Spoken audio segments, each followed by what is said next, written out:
اللہ کے محبوب نے شام کو بہت زیادہ پیار کیا۔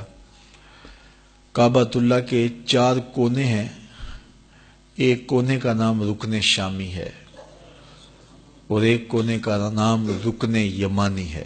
تو کعبۃ اللہ کے یہ کونے ان 2 مقدس ملکوں کے نام سے معنون کیے گئے ہیں، رکن شامی اور رکن یمانی۔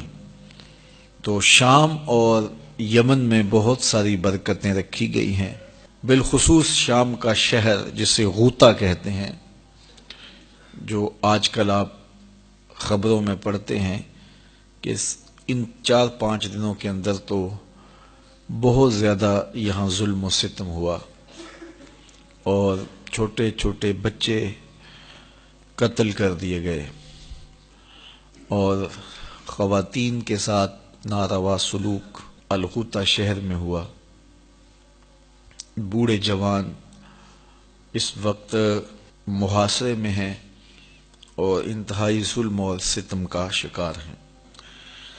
بہرحال یہ عنوان کتنا دردناک ہے، امت مسلمہ کتنے عرصے سے ظلم اور جبر سہ رہی ہے، بلکہ ہم نے تو جب سے ہوش سنبھالا ہے برستے ہوئے تیروں سے امت کے کلیجے چھلنی ہو رہے ہیں، اور 56-57 اسلامی ملک دنیا کے اوپر موجود ہونے کے باوجود ہماری کوئی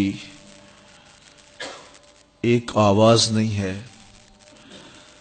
اس وقت دنیا کے اوپر جہاں بھی خون بہہ رہا ہے، آپ شجرہ نسب پوچھیں تو وہ خون مسلمانوں کا ہوگا۔ اللہ اس امت کو کوئی اپنی خاص رحمتوں سے، خاص کرم نوازیوں سے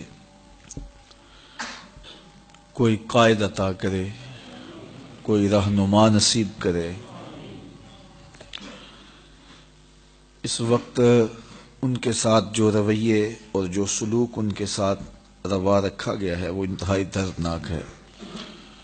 بطور مسلم دل خون کے آنسو روتا ہی ہے، لیکن دنیا کے اوپر انسانی حقوق کی بات کرنے والے بطور انسان ہی ان لوگوں کے بہتے ہوئے خون کو دیکھیں اور چھوٹے چھوٹے معصوم بچے ظلم اور جبر کی چکی میں پستے ہوئے دیکھیں تو وہ کوئی آواز اٹھائیں، لیکن چونکہ یہ خون مسلمانوں کا ہے اس لیے اس کو بہنے دیا جائے۔ دنیا کے ٹھیکیداروں کی یہی آواز ہے اور یہی ان کی پالیسی ہے۔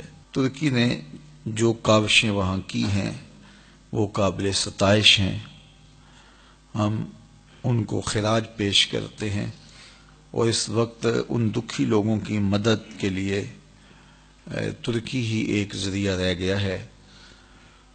میں یہ مطالبہ کروں گا اہل ایمان سے، مسلمانوں سے اور دنیا کے سنجیدہ متین لوگوں سے کہ وہ ان مظلوموں کی مدد کے لیے آواز بھی اٹھائیں اور ترکی کے ذریعے ان لوگوں کی مدد میں بھی اپنا حصہ ضرور شامل کریں۔ باقی ظلم کی انتہا ہو گئی، قیامتیں ٹوٹ گئیں، اور وہ جس جبر، جس ظلم اور جس زیادتی کا شکار ہے اس کا کیا مداوع ہو سکتا ہے۔ دنیا کے اوپر جنگ کے بھی اصول ہیں، عالمی عدالتیں بھی ہیں، اقوام متحدہ بھی ہے، لیکن کوئی بھی ان مظلوموں کے بہتے ہوئے خون اور ان کی چیخ و پکار کو نہ دیکھ رہا ہے نہ سن رہا ہے۔ ان کا خون اس لیے بہتا رہنا چاہیے کہ یہ بیٹے اور بیٹیاں مسلمانوں کی ہیں۔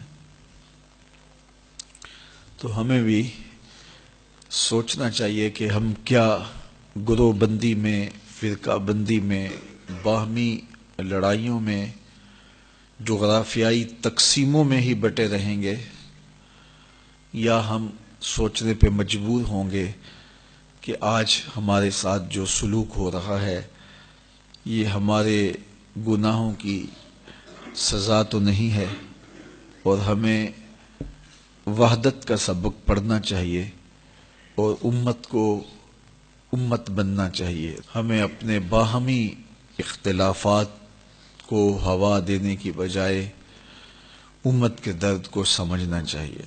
اس وقت امت کو لڑانے کے لیے فرقوں اور گروہ بندیوں میں مسلمانوں کو مزید تقسیم کرنے کی سازش پورے عروج پہ ہے، اور فرقوں کی باہمی نفرت کو بڑھا کر کے ان کو تقسیم کر کے ایک دوسرے سے قتل کروانا اور ایک دوسرے سے ذبح کروانا یہ کئی اشروں سے جاری ہے۔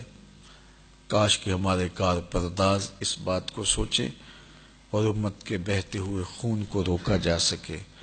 اللہ اس امت کو اپنی خاص پناہوں میں، اپنی خاص امان میں اور حفاظتوں میں رکھے۔